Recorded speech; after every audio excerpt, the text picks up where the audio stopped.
Brazil, and we welcome in 1320 Kings Insider and the creator of the Kings Beat, our man James Ham. How you feeling on this Friday, my friend? Hammer time. Yeah, I'm all right. Too much like rumor and innuendo going around. I'm prepped for like this to spin out of control and ruin my whole weekend. But yeah. What's the rumor you hate the most? What is the rumor I hate the most? I gotta be honest. I'm not a Julius Randle guy. Really? Yeah, I'm just. I think Shoot. he's good, but I don't know that he's the type of player you build around. Maybe I'm wrong. But that's the one that stands out. That's like, well, that, and I'm not a Jeremy Grant fan either. At least you're a little bit younger and the contract's better when it comes to Randall. I hate to give up on Fox for. I don't even know. I don't think that's a lateral. I don't think that. I think Fox has the potential to be a better player. The interesting thing that you said it, somebody else said it, and I think Davion pushed back when it was said before. I feel like it's a misnomer to think you're building around Randall. I think you're building around Tyrese Halliburton, and Randall is a complementary piece, or you would hope it would be, to Tyrese Halliburton. I understand the concerns, but I don't want Fox to leave either. But I'm gonna be perfectly honest. Every time, and they're not winning, so it's tough to really equate to it. But every time I see Davion Mitchell continue to have success with Tyrese Halliburton, it's like, why hasn't it happened with Fox? Yeah, I mean, I get that, but at the same time, like, look, Davion is getting an opportunity here that he didn't get. Really, he didn't get to go play 5 straight games starting alongside De'Aaron Fox, so we haven't really seen that. And then that's kind of on Ty. Good point. Ty acquiesces to De'Aaron. That's on him. They keep telling him. De'Aaron told him himself, "Man, keep doing what you're doing." So, look, I think it would be interesting if we got to see De'Aaron with Donovan more. We don't see that hardly at all, ever. And to be honest with you, Davion is quietly improving as a 3-point shooter. He's quietly being a really nice catch and shoot guy that I think plays really well with what Fox brings to the table. Like, if you're relying on Buddy Hield to, shoot threes for you, that hasn't worked out so well. At some point you got to rely on someone else to do that. And I think I looked at the 5-game stretch here that Davion has been a starter. I don't think we can expect 19.8 points per game and 5 assists, whatever it is. He's shooting, I think, 38% from 3. The thing that surprises me is he's averaging 7.2 3-point attempts per game. And that's what we've been waiting for. Like, that's where this team can easily, quickly replace a guy like Buddy Hield if he is traded. So I like what Davion brings, but even if De'Aaron Fox goes, Davion isn't my starter long term. I mean, at least in the short term. Like, I need to go out for next season and bring in somebody. Like we just saw Norman Powell get traded. That's a deal that, like, look, if you're moving away from Buddy, if you know that you might move away from Fox, that would have made a lot of sense. A veteran shooting guard that knows his role, that does his thing, that plays some defense, that has some qualities, that who's a winner, who's played on good teams. That's sort of the type of guy I would go get to put next to him. And it's not because I see Davion as like he's always got to be a third guard. I just see him as a 6-foot-tall 2 guard. And that's not typically what you get for a starter. And while he's doing great over a 5-game stretch, that is in the biz what we like to call a small sample size. And teams will adjust. They adjusted the other night. Like Golden State adjusted last night and took him away in the second half. And you got to figure out how to get around that and how to make adjustments. He's just going to need time. You don't sound impressed with Davion. I've been impressed, and you've basically thrown the last 2 editions of D'Lo and Casey in the garbage with the last 4 minutes of you talking have thrown my last 2 shows in the garbage. I like him. I see players and their limitations, and Am I pleasantly surprised that he's played as well as he has? Yeah. We know he's going to be a good defender. He's going to bring it on that end. And there are certain times when I watch him and I see Ty Lawson. And then there are other times where I'm like, okay, look, Ty Lawson averaged like almost 10 assists a game. Ty Lawson was an elite distributor.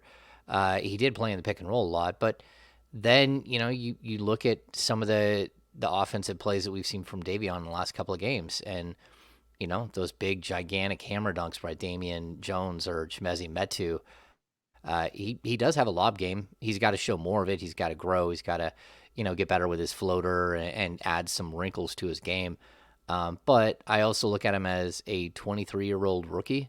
So, like, if you're a 23-year-old rookie, you should be able to step in and play 25 minutes a night and average over 10 points a game and do the things that he's doing. Like, I don't want to take away from him, but that's an honest assessment. Like, if he's 19 and he's doing what he's doing right now, I'm like, oh boy, we got something. But we're talking about a 23-year-old dude. I mean, he's like 2 years older than Ty Halliburton. So, yeah, that's all. James, I much like you, see comments and, when rumors come out and talking about De'Aaron Fox or even talking about Tyrese Halliburton or anything like that.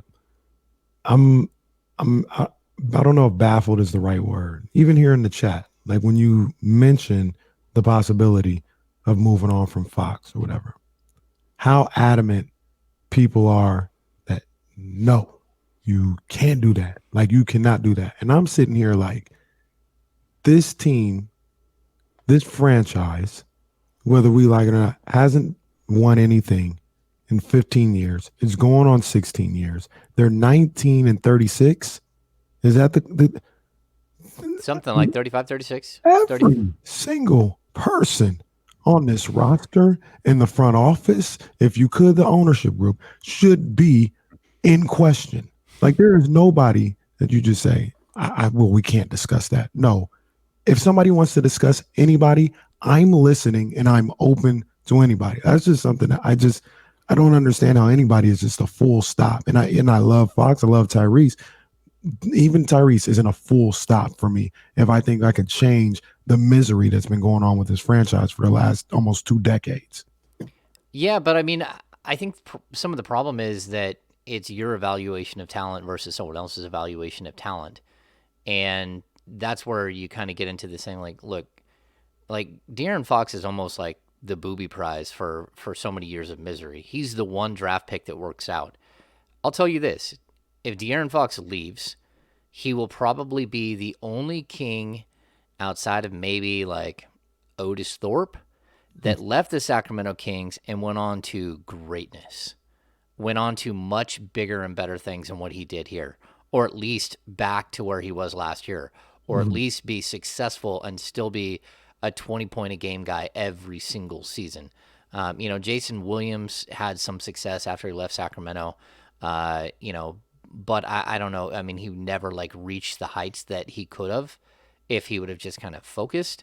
Outside of that, can you name another player that left Sacramento and just went on to like stardom? I mean, it could have happened with Cousins, but he blew his Achilles right afterwards. He had maybe 18 months of good basketball or 16 months of good basketball. But like, that's where I'm at. Like, you're talking about a 24-year-old who has done nothing but say that he's committed to Sacramento, who just signed a 5-year extension and it isn't even through the first year of the 5 years. And this franchise is ready to bail on him. And like, you can hope that they do the right thing, but I'm not convinced. I'm not convinced that they bring back equal talent, that fits like a player arc with Tyrese Halliburton, and that's where I kind of cringe a little bit with Julius Randle. Because, yeah, he's 27. He just turned 27. He's under contract for, I think, 4 more years. At least 3 more years. Yeah. Like, his contract is reasonable. But, again, you're looking at, like, a number 2, number 3 on a playoff team guy. And I think Fox still has that number 1, number 2 thing that he could get to. Although I'm as disenchanted with his behavior this season, the way he came into camp, the way he struggled, the way that he's like sitting out games right now. Like, all of that lends me to believe that, there's something more going on even if it's behind the scenes at in his own home. Like not saying he has some sort of domestic situation, saying like he's not right. Something we don't know about. Yeah. Yeah, he doesn't feel well, even if it's that he's just taken this upon himself and he wears it off the court and he's kind of in a shell somewhere.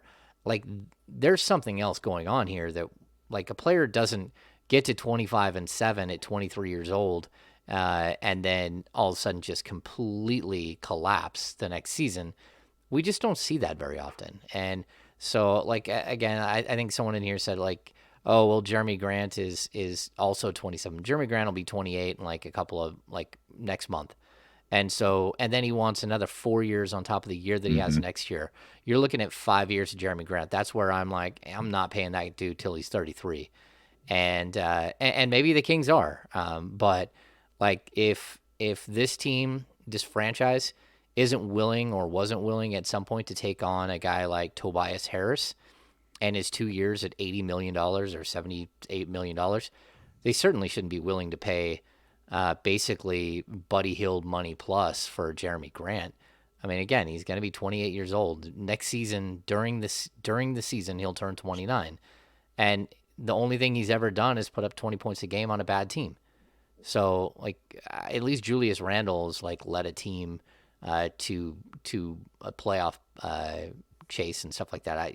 At least Randle has that, but we're also talking about a guy who's been bounced around the league quite a bit, and I don't know. We'll have to see what happens. You said this. I was just gonna say, Damian. Though I'm gonna get James. I'm gonna get all those other people. He's an all-star, though. You'd be trading for an all-star. Andrew Wiggins is an all-star. Ben Simmons is all-star. Y'all told me that. But Ben Simmons was a 3-time all-star at age 24. Hey, I'm just saying, y'all told me the all-star, man. Y'all told me the all-star. Yeah, and I would still take him any day of the week. Hard guy, man. No, I get what you're saying. I mean, you could even say the same thing about Sabonis. Sabonis is like a one-time all-star, and if you look at his stats versus Julius Randle's stats, they're similar, right? There's not some glaring, one of them doesn't jump out like so much better than the other. But at the same time, I'm just leery. I'm leery on giving up Fox unless you're getting something that is equal value. And I get it. Like the Kings might need to balance their roster more, but I think what it comes down, like, I'm not trying to be rude about Davion Mitchell. I'm not balancing the roster because I've got Davion Mitchell. Like, you just drafted Davion Mitchell with the 9th pick. Like, and if you look at the rookie class, he's probably number 12, number 13 in the rookie class. I'm not trading De'Aaron Fox because I have Davion Mitchell putting up 20 points a game over a 5-game stretch. And that, again, it's not a knock. I think he's a rotational NBA player, and I think he'll be that for a good, 8 to 10 years. I think he's a solid NBA player. But he's not someone that you change your franchise for. I mean, you don't, like, if you had Jason Thompson on your roster, you don't go, you go draft another power forward if you got to. Like, you don't not draft a power forward because you got Jason Thompson on your roster. And Davion Mitchell is going to be maybe a little bit better than Jason Thompson overall as a player, but still in that range of, we're talking about a guy who's going to be in your rotation. He could start or he could come off the bench. We're talking about a top 6, top 7 guy. We're not talking about a top 1, top 2, top 3. And I'm not giving up my at least at this point, I look at De'Aaron Fox as a number 2 option on a playoff team. I'm not giving that up because a young kid is doing at 23 is stepping in and again, it's like in AAA, if you can get a 20-year-old at AAA, that's incredible. But if you got a 23-year-old at single A, he better rip the cover off the ball. He better hit a bunch of jacks. He's way older than everybody else. Like, he's a grown man, and a lot of people aren't. So, again, like, it's just a weird situation to be in if you're the Kings. And I hope they do what's right, Like, do not look at this season at all. Do what's right. I want to point out two things. One real quick with Davion. It's not like the Kings missed someone, unless I'm missing something. Like, was there someone taken after Davion that it's like, oh gosh, if the Kings had that, like, Am I missing someone? A couple guys. Yeah, Ooh. I mean, we gotta wait a couple. Yeah, Zaire Williams. yeah, I we mean, gotta Oh, wait. Zaire. they're not awesome, but Duarte's pretty good. He could have been really good here. Yeah, I mean, we got to look at guys like Moses Moody in 2 years, Alperen Sengun. We got to look at these dudes in a couple of years. And, like, look, I don't think Davion is a bad NBA player. I think he's actually going to be a really solid to good NBA player. But he's not someone that you change the direction of your franchise for.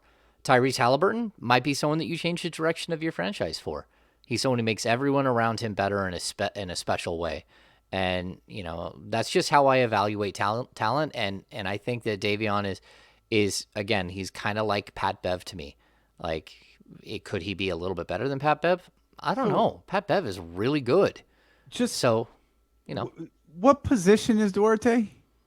The shooting guard. Oh, yeah. Shooting guard, small forward. And Moody? Small forward. 2-3.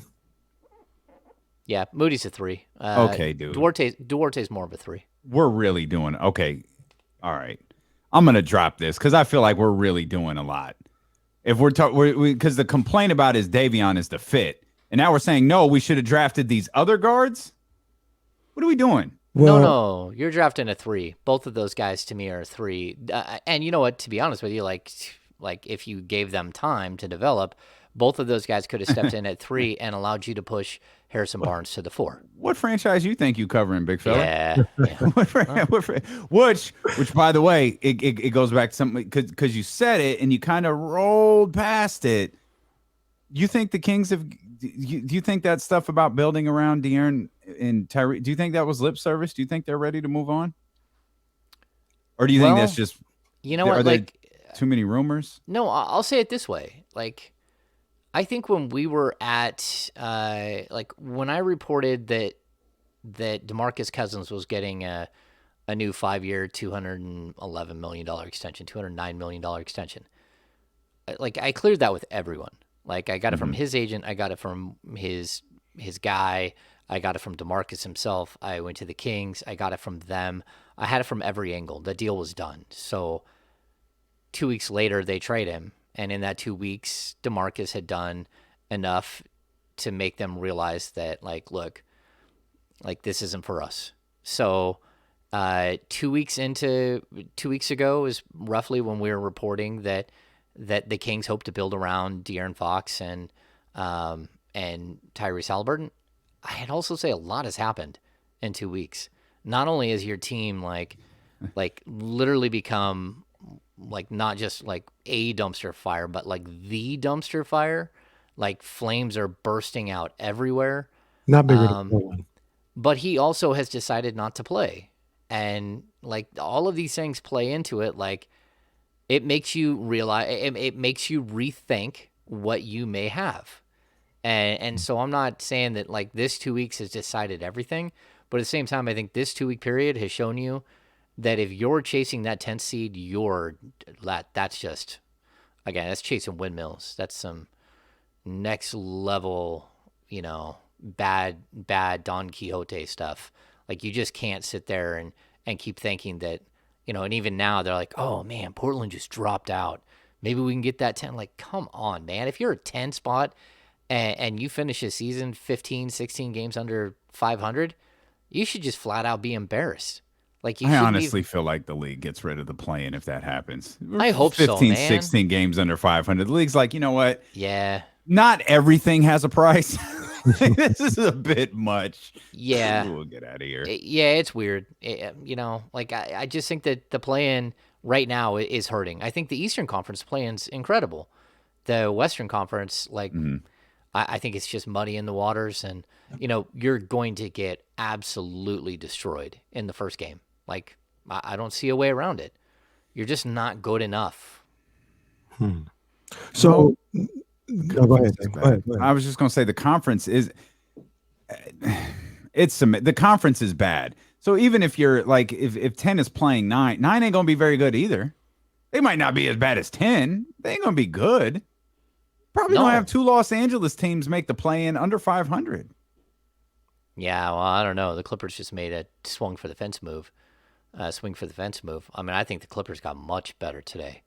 Well, and shout out that, and we were talking about this earlier. Shout out to Ty Lue and the Clippers for they could have easily have phoned it in, and they didn't. And they're trying to get something done, even though sure, swing for the fences, sure, fences on this field are the 6th spot. Fences aren't competing with Golden State and Phoenix. Not this version of the Los Angeles Clippers. Now, maybe next year when the guys are back and healthy, you got a different story. Yeah, I don't think we know what's going on with Paul George, but I think if you look at the way that they've held, and they could become a 4 or 5 seed by the end of the season if Paul George comes back in, say, 2 weeks, 3 weeks. Like, he comes back after the break, you got a shot.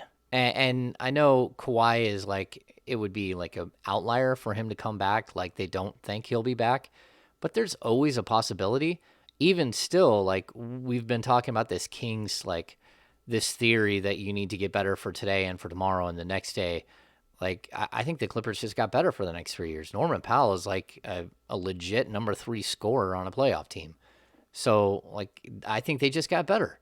And they'll be better, a lot better, when he's allowed to be that, as opposed to, having to come in and probably be like a 24, 25 point a game scorer for a team that needs someone like him.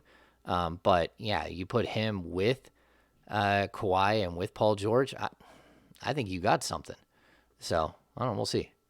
Hey James, help me. Remind me. There's a question I want to ask you later. I want to piggyback, but Damian, Kenny has a throwback question for James. Remind me of that. But I hear a lot of people like it would be this huge mistake if the Kings finished around 10 or at 10 or anything like that. And I'm really indifferent with what they want to do. If they want to just punt on this season and prepare for the draft and the offseason and do all that, I'm fine with that. But I'm also fine with them continuing to, as a team, as a unit. Like, I'm not saying trade your first round pick to try and get to the 10, but as a team, still keeping their goal in mind and still playing as if they want to reach that 10. And I asked you the question, what's the downside of Tyrese Halliburton, Davion Mitchell, and De'Aaron Fox, if he's still here, which I think he will be, playing in meaningful games? Whether the two teams that are playing against each other are 15 games under 500, there's something on the line. And I wouldn't look at them making the 10 seed and being in that spot. Like, it'll be on ESPN, it'll be talked about. Maybe they'll be laughed at during that whole time. But being in the spotlight, I don't see a downside in them playing in those type of environments and getting those kind of reps and maybe whetting their appetite for something bigger in the future. Yeah, like, look, I get that. Like, normally I'm all in, right? I'm all in, like, the experience. Don't tank. Don't go fully in the tank, because once you go in the tank, it's really hard to be something different going forward, right? But that's when a team is like, 8 games, 9 games out under 500 at like the 20 game left in the season mark. Like, this team is an absolute disaster. Like, if you're playing for that, that's it. The only reason you're playing for a 10th spot this season is because all the other teams around you got the memo and they're playing for a better draft pick. That's the only reason why you're playing for a 10 seed. You're playing for a 10 seed because Damian Lillard decided to shut it down and have stomach surgery, and the Portland Trailblazers just dumped, 2 solid NBA players for players that they probably won't even use. And, that's why you're playing, because no one else wants it. And like, you've got to like realize that that's not really playing for the playoffs. If you're only going to win against the dregs of the NBA in the final 28 games of the season, that's the only thing you can do. The only thing you will do is beat bad teams. That's not really fighting it and having meaningful games, because you're getting your head kicked in every other game, or twice a week you're getting your head kicked in by real NBA teams, and then you're going in and beating the likes of OKC or some of these other teams. And so so that's where I'm at. Like, there comes a point where that draft pick has tremendous value, and you're so much better with a top 5 pick than you are without one. This team needs more talent. They need the potential to have a star. And if you're going to give De'Aaron Fox up for someone who isn't really, really good or doesn't have the potential to get even better, then you really don't have any other option but the draft to go get a star, because you just shot your best shot. You just took your best asset and traded him, and you took either an equal or lesser value asset, because there's a big difference between a 24-year-old on a who has 4 years left and a 27-year-old who has 4 years left on his deal. Huge difference as far as what his value is on the open market. And so you're giving up your best asset. How do you get better from here? The only avenue you have to get better is that Davion and Halliburton show up and get better. Like, there is no way to sign free agents here other than not even mid-tier, but like third-tier free agents. There's no way to do it. So you have to trade for players. You have to draft right. So no, I'm not winning games just to win games and just to get someone some experience at this point. That ship sailed like 3 years ago. At this point, you've got to be bad the rest of the season, or you got to get a dude who is the guy that is gonna take you there. That's why, like, a Ben Simmons is someone that you bring in and you start building around instantly. And I know you might laugh, but we're talking about a 25-year-old who has the potential to be like the main cog on a team. Or a guy like Sabonis. A guy like Sabonis can be someone that you can build around in a specific way, although I don't think he's a legitimate like star number one. But still, that's what we're talking about. I just don't think that bringing in a guy just to say, look, we made a move. De'Aaron Fox is gone. Sorry, we pitched everyone here as he's the savior for the last 5 years, and now we just gave him away. But that's, sometimes we've got to do tough things. That's what we'll hear. And it's like, well, what did you do? Because I don't think you got any better if you got better for this year, that's not good, because it's not going to have carryover. If you got better for next season, that's a different deal. So far, they've done nothing. And we'll come back. James Ham will continue to eviscerate the hopes and dreams of Sacramento Kings fans. His return here with D'Lo and KC on Sacramento's #1 sports station, ESPN 1320. James got the literal tea. Yeah, breaks. I'm getting Kenny a clock. Like, we got to get Kenny a clock. We were already down. I had a clock. It was 28, right? Or if Jesse's saying something, I couldn't see nothing. Oh. You asked your question. Your question took 2.5 minutes. It got to James at 27, and I hit Jesse. We're not getting out at 28. That's my bad. I wasn't looking. Plus I didn't. I didn't know the clock. It's all right. Yeah. It's no big deal.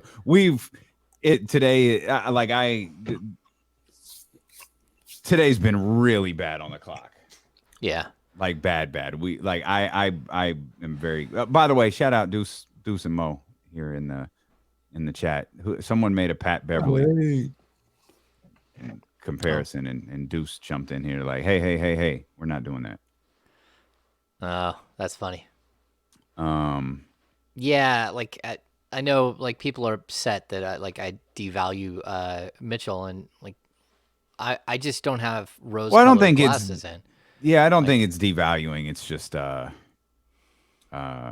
pouring cold water. Being real. Yeah, that's it. No, that's exactly what it is. Yeah, that's exactly what it is. No, I think that there's a lot of ways that this team, like, there's no reason to swing for the fences right here with like veteran players. Some of y'all have caught on to that. That's pretty funny.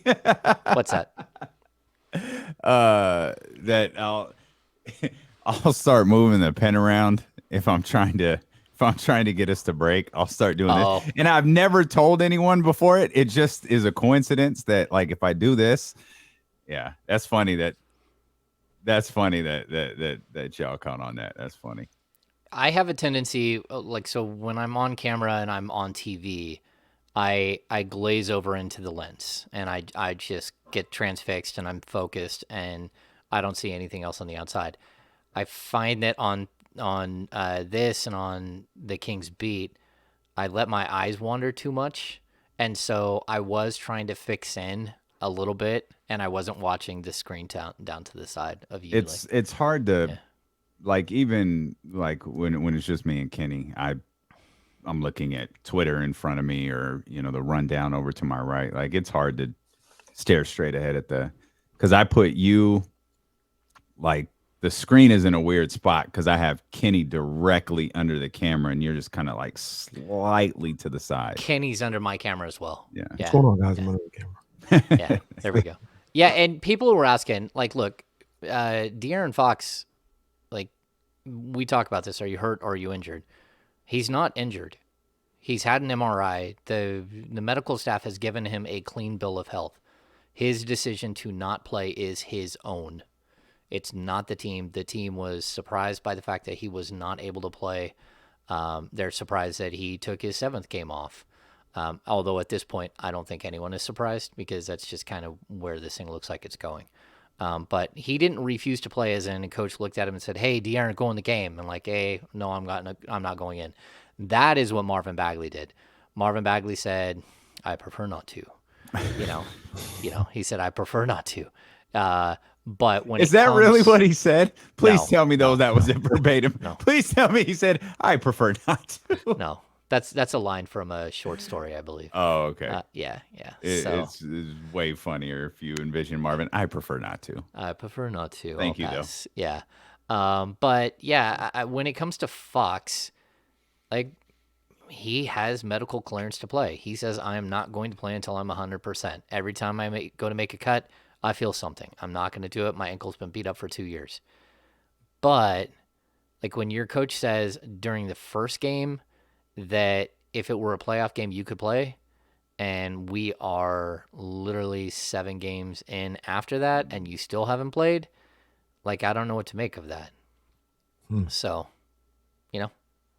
just so did I say that he refuses to go in the game? He's refusing to play. He's saying, "No, I'm not going to play." So is it? Yeah. So he just goes out there and works out. What's he look at Alvin and go?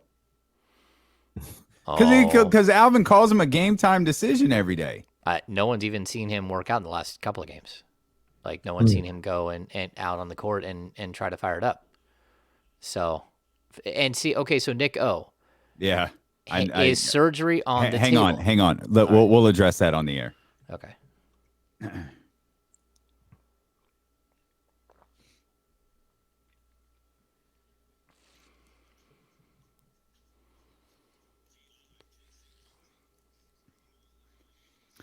On the Odyssey app, on Twitch, on YouTube, on Facebook. It's D'Lo and KC, brought to you by McQueen and the Violet Fog, the smoothest gin in the world, handcrafted in Brazil. McQueen and the Violet Fog are giving away a $500 gift card to create your ultimate big game watch party. For your chance to win, visit the contest page at ESPN1320.net and learn more. Again, that's ESPN1320.net.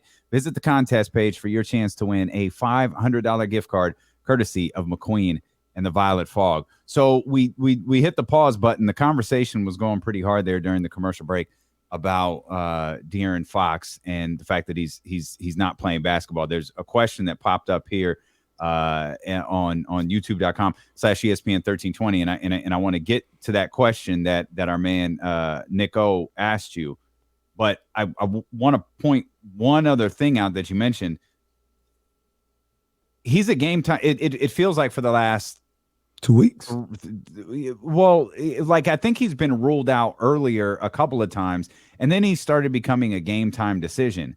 And I asked you, is De'Aaron out there like warming up, working out, and then he looks at Alvin and goes, "No, I can't do it." Like, what's happening in that sense?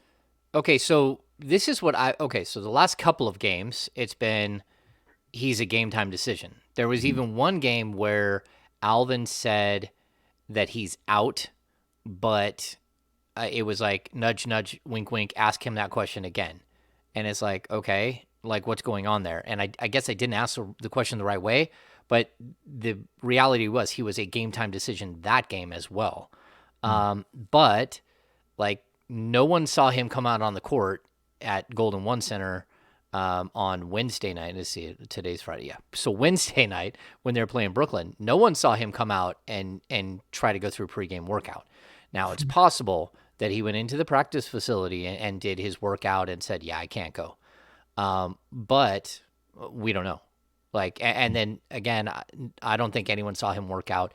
They were seeing him when they were on the road. They were seeing him work out for sure. And to get, so we don't know. Like, but a game time decision, the team doesn't have to release a starting lineup until 6:30. So at this point, we get that he's a game time decision. We tweet that out when Alvin talks, and then we sit there and wait for him to either be in the starting lineup or not. So we usually get a medical update followed by a starting lineup. The last game, the Golden State Warriors put out the Kings starting lineup before the Kings put out a medical update or a starting lineup. And so I already knew that Fox wasn't playing before the Kings even put it out. That's just because the Warriors are like advanced. They have like a team of like 47 people working in PR. So they're on top of this stuff. But to me, like, this is like, it's the strangest situation that I've seen covering this team. It's one thing if a guy has an injury and he's taking longer to get back or something. And so you're like, it's 4 to 6 weeks, but here we are. Like Marvin was out like 7 weeks with a thumb injury. So you're like, when is he coming back? When is he going to come back? That kind of thing. But with Fox, it's different. It's up to the player. He's telling the team he is not available to play, that his foot hurts. His ankle So the hurts. question on youtube.com/ESPN1320 from Nick O is, Ham, is surgery on the table for De'Aaron Fox? Like, look, I don't have the MRI, but I can tell you this. The MRI was clean, which means there isn't anything structurally wrong in the ankle. Now, that doesn't mean that he doesn't have some scar tissue that's causing some weird inflammation or anything like that. Like, I told the story about how I broke my ankle in a basketball league. If I wear heavy shoes or stand on my feet too long, my left ankle swells up the size of a cantaloupe every single time. There's nothing I can do about it. Still, like, and I broke my ankle. My wife was pregnant with my 18-year-old, so it's been that long. So, like, there are things that he has to deal with as an NBA player because, he's taken some abuse. The physical abuse on your body as an NBA player is tremendous. But he's also a guy who goes to the Harrison Barnes School of Maintaining Your Body. He's in the ice tank. And if he's not, then that means that he gets done with a game and like runs to Taco Bell, like stops at the grocery store, like might hang out and like talk on his phone in his car, and then finally come back and do his media session because we're waiting like an hour and 15 minutes while he's getting treatment.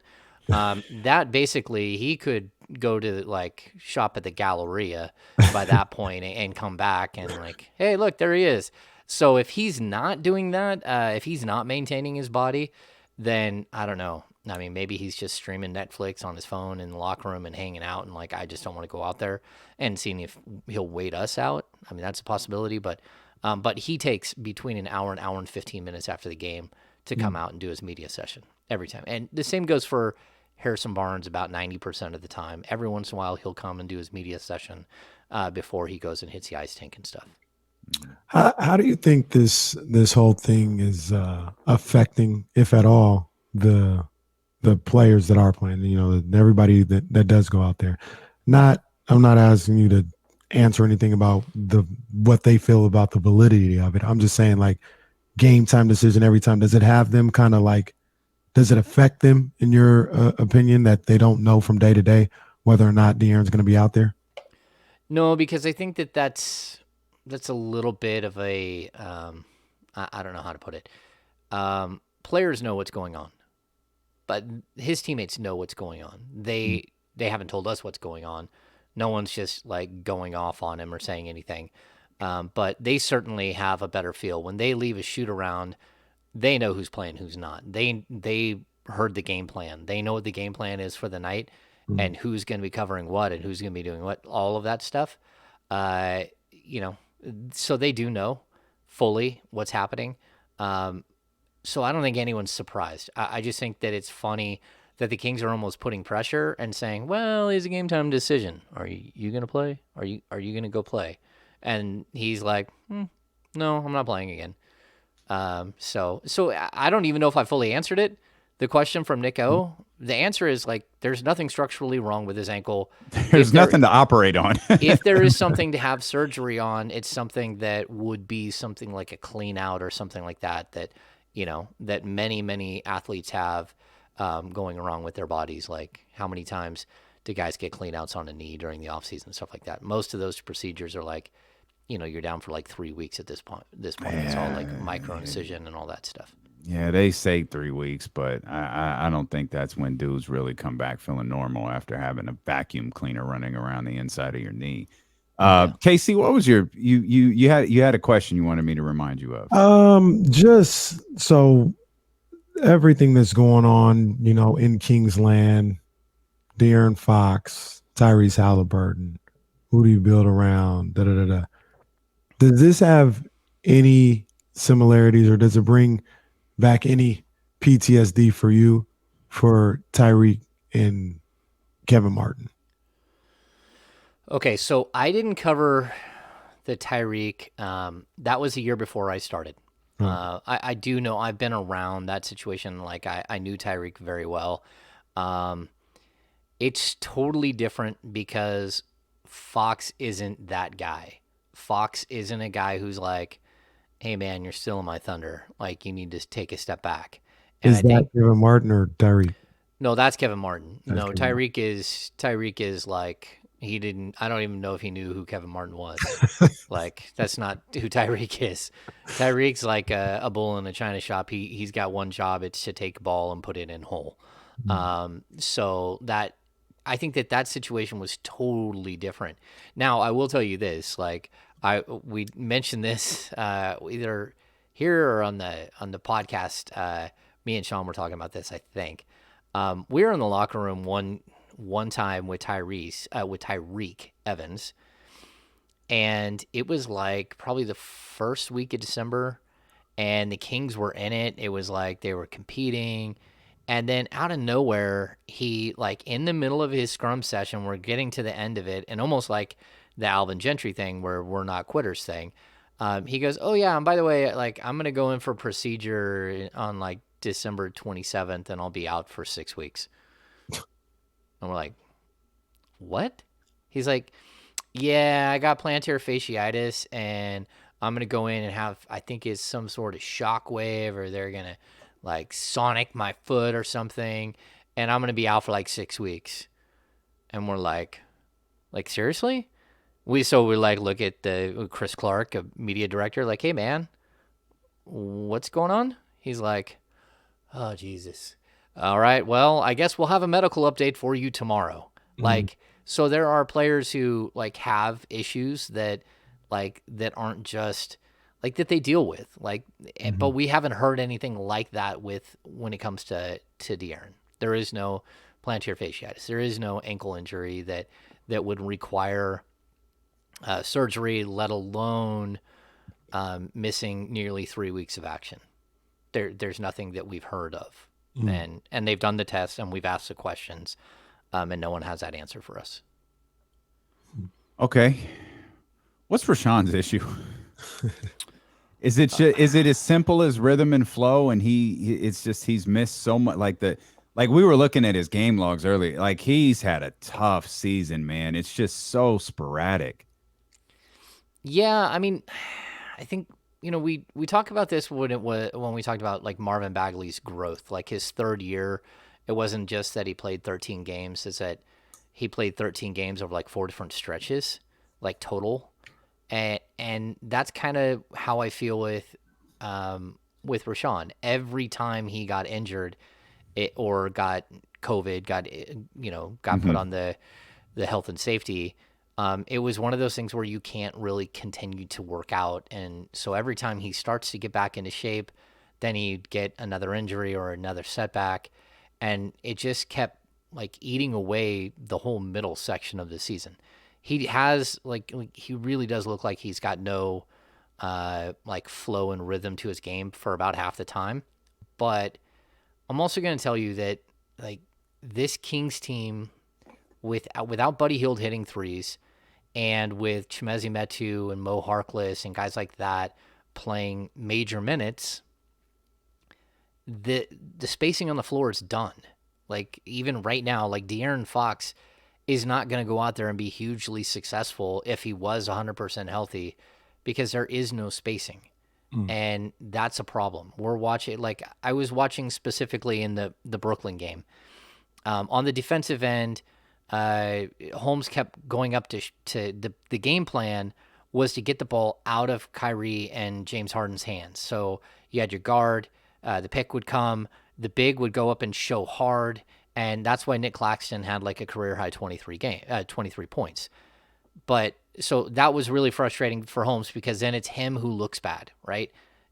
Because someone else isn't rotating and taking the big while he's going out and showing. Now, when we got to the offensive side of the ball, I just watched James Harden go over and stand right in the key, right next to the key or right in the key the whole time, and take away the lane for the pick and roll.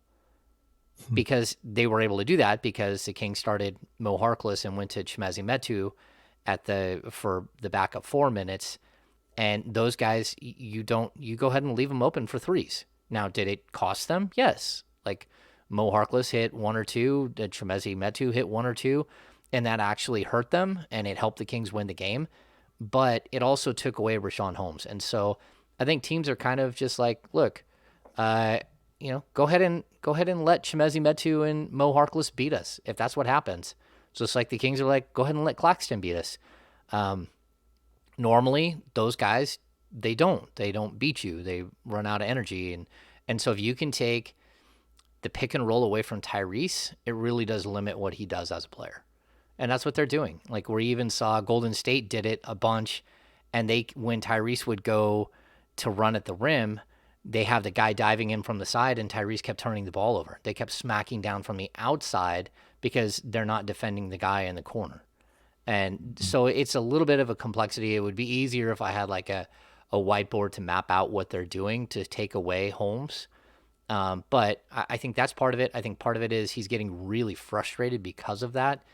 And, we've even seen like in the Nets game, he started doing like back to the basket stuff. And that's just not him. They're trying to find ways to get him more involved. They're just really having a tough time doing it because of the rest of the roster construction and the way that they've played.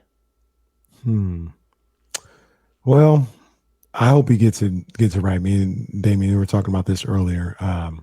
Because what we see from him, even, you talk about the schematic things of it, but just not that he's not trying, but he just doesn't seem like he's in rhythm. And whatever, is a roadblock for that, we hope he gets it done, gets it figured out soon, because it just doesn't look like he has the same feel for what's going on out there night after night. Because the things that you talk about, I'm sure teams have done before, and he's had enough feel, and he saw it coming 2-3 plays ahead and was able to make his adjustments or whatever. And right now he's just not seeing it. It seems like not seeing it, not feeling it. Plus you got to deal with who knows what happened from, recovering from COVID and things of that nature.